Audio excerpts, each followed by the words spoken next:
Toujours est-il que dans les années 1926-1930, on va découvrir au Nouveau-Mexique deux sites en réalité, avec des pointes de flèches qui sont présentes en très grande quantité et souvent associées à des squelettes de mammouths. Or, les mammouths faisaient partie de cette mégafaune du Pléistocène, hein, qui correspond à cette époque glaciaire que l'on trouvait en Amérique du Nord. Et à droite, vous avez la première pointe de flèche que l'on va trouver, qui est la pointe Folsom. Et à gauche, une autre pointe de flèche découverte quelques temps plus tard, qui s'appelle la pointe Clovis. Et la pointe Clovis est datée de 9500 ans avant notre ère. Donc, ce qui veut dire qu'on est sur des pointes qui sont très anciennes et qui se trouvent associées à une chasse, une prédation réalisée par les premiers hommes, par les premiers Américains.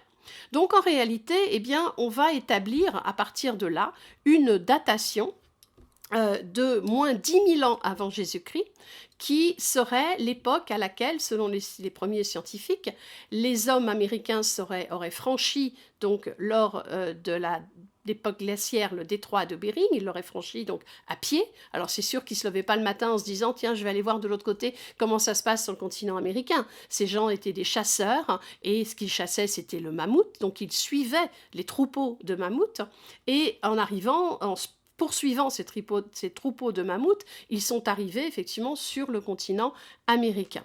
Et donc, on a présenté la culture Clovis comme étant la première culture américaine à avoir peuplé l'ensemble du continent et à être arrivée sur le continent. Or, ce schéma qui va être pendant très longtemps le schéma qui va mettre tout le monde d'accord, en fait, tout le monde se retrouve autour de ce matériel, de ces datations, eh bien ce schéma va un petit peu exploser lorsque dans les années 80, on va faire la découverte dans le sud du Chili d'un nouveau site qui s'appelle le site de Monteverde, qui va être découvert par un archéologue nord-américain qui s'appelle Monsieur Tom Dilley et qui va, en fouillant ce site, mettre au jour des restes de présence humaine. Alors, il n'y a pas de squelette, mais on a beaucoup d'artefacts, et notamment des pointes de flèches, des grattoirs, des outils qui ont été taillés par l'homme, des restes également de foyers dans lesquels on a une cuisson qui correspond à une consommation d'animaux qui ont été chassés, des os qui ont été raclés. Donc tout cela, eh bien, on le trouve sur le site de Monteverde. Et les datations qui vont être réalisées par Tom Dilley vont donner des dates très anciennes qui vont aller, on va dire, de moins 12 000 ans avant Jésus-Christ jusqu'à moins 16 000 ans, voire moins 22 000 ans avant Jésus-Christ. Tom Dilley lui-même reconnaît que les dates les plus anciennes mériteraient d'être précisées et d'être réétudiées, mais en tous les cas, on a une présence bien plus ancienne que celle qui avait été donnée par les scientifiques en Amérique du Nord.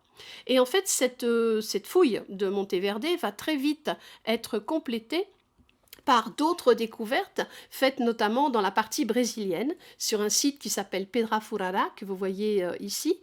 Ce site de Pedra Furada est dans une région montagneuse où on a trouvé là-bas beaucoup de restes de parois rocheuses sur lesquelles on avait des peintures pariétales qui apparaissent, beaucoup de représentations de scènes de chasse, des petits personnages très stylisés, des animaux stylisés, et on a dans le site de Pedra Furada, eh bien, on va trouver justement ces peintures pariétales, on en a à peu près 30 000 dans un site qui s'appelle Serra de Capivara, plus à côté de Pedra Furada, et les restes de présence humaine, encore une fois, que l'on va trouver sur le site de Pedra Furada, vont être datés jusqu'à 30 000 ans avant Jésus-Christ.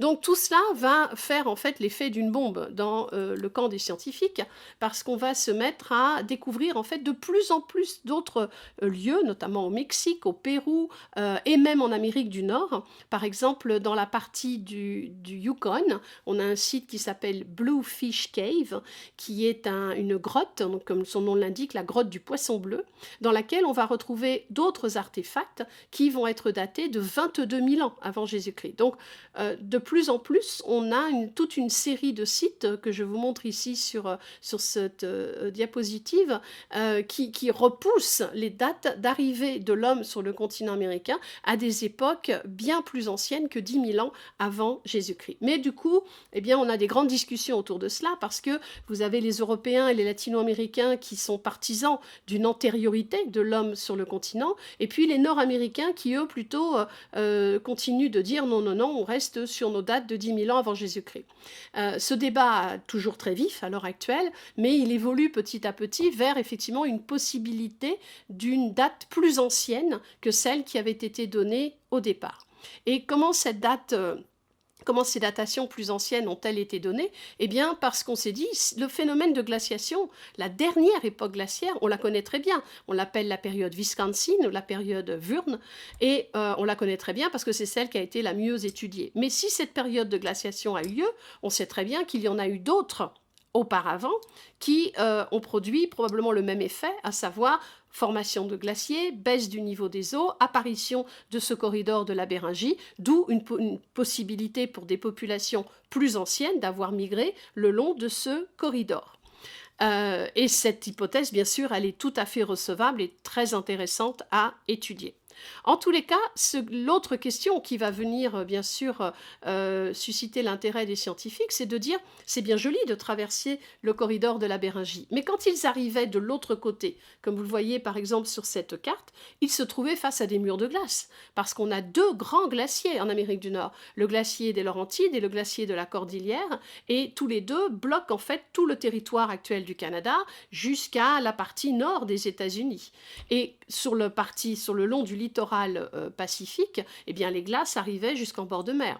Donc ça veut dire comment ont-ils fait pour traverser ces murs de glace. La première chose qu'on va mettre en évidence, c'est que la partie de l'Alaska qu'on pensait être recouverte de glace ne l'était pas. Comme vous le voyez sur ce schéma ici, vous voyez que la partie centrale de l'Alaska était libre de glace et que les glaces se trouvaient le long du littoral, beaucoup plus vers le sud.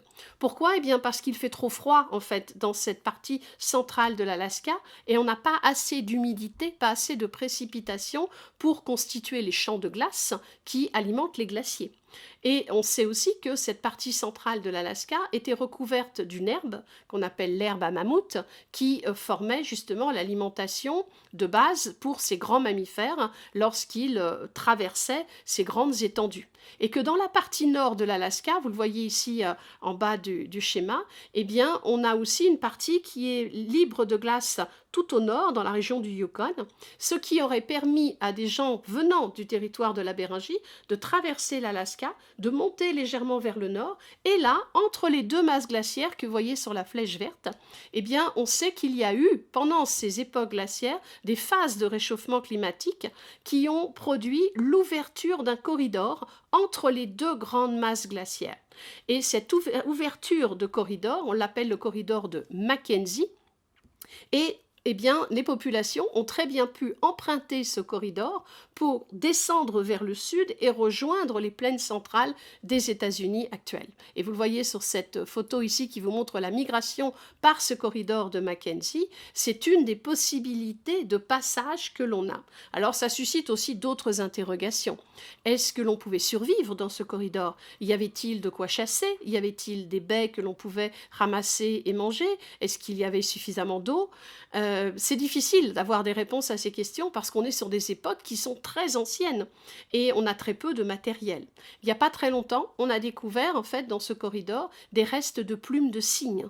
Donc s'il y avait des cygnes, ça voulait dire qu'il y avait de l'eau. S'il y avait de l'eau, il y avait des plantes. Donc s'il y a des plantes, il y avait forcément de quoi se nourrir et probablement aussi des animaux. Mais ça reste encore à être précisé et ça continue d'être étudié par les scientifiques. Donc la partie de circulation de ce corridor a été mise en évidence, mais on a aussi d'autres hypothèses, comme par exemple une migration qui se serait faite davantage par le nord du continent, c'est-à-dire par la partie actuelle du Canada.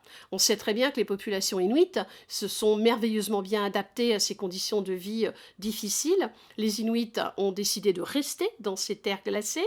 Ils ont migré plus tard jusqu'à la partie du Groenland, ça on le sait aussi très bien. Donc on a aussi ce tracé de migration dans l'extrême nord du continent. continent. Et puis la dernière hypothèse, mais qui probablement malheureusement ne sera jamais suivie de preuves scientifiques, c'est de dire qu'au lieu de passer par la voie terrestre, eh bien ces populations ont très bien pu suivre le tracé du littoral en cabotage, avec des embarcations probablement de fortune, réalisées de façon assez basique. Mais là, en suivant la côte, eh bien, on pouvait profiter des petites criques pour s'abriter, pas de problème pour se nourrir parce qu'on pêche, on ramasse des mollusques, on a des coquillages, et donc on peut tranquillement descendre le long de la côte. Et cette hypothèse-là, elle est reçue, elle est admise à peu près par tout le monde, sauf qu'avec la remontée des eaux, tous les anciens sites d'implantation humains le long de la côte, maintenant ils sont sous les eaux. Donc essayer de retrouver des tessons de charbon de bois sous l'eau, c'est pas évident. Et c'est comme ça qu'on pense que la partie sud du continent a pu être peuplée, comme vous le voyez ici sur cette carte où on vous met en évidence donc les différentes voies de passage entre l'Amérique du Nord et l'Amérique du Sud. Et il ne faut pas oublier que les datations les plus anciennes que l'on ait jusqu'à présent se trouvent justement en Amérique du Sud. Mais probablement qu'on en avait d'autres en Amérique du Nord, et celles qui étaient en tous les cas le long de la côte, eh bien, ont disparu à jamais.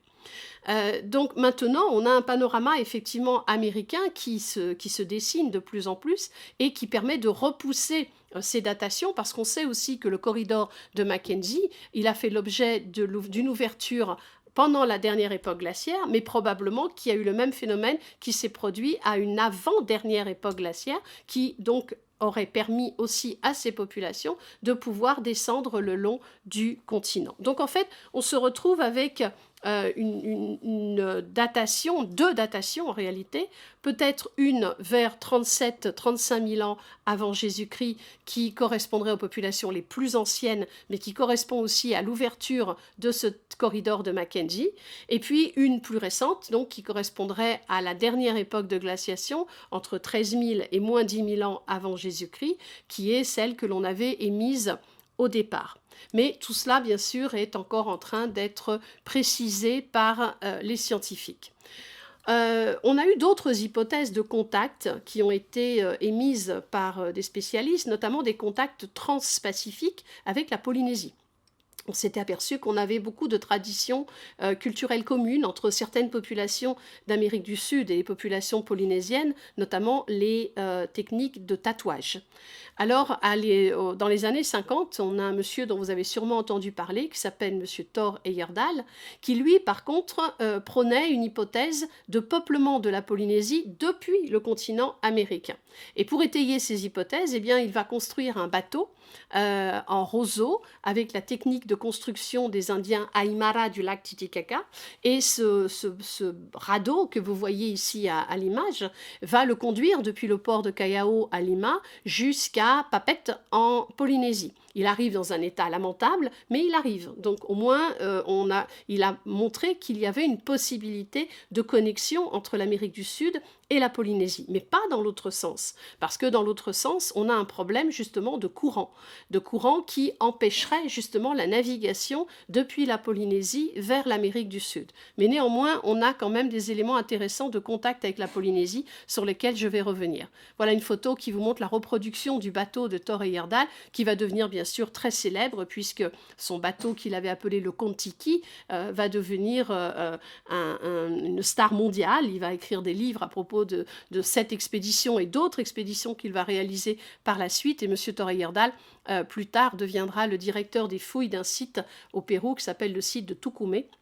Et il est décédé il y a quelques années.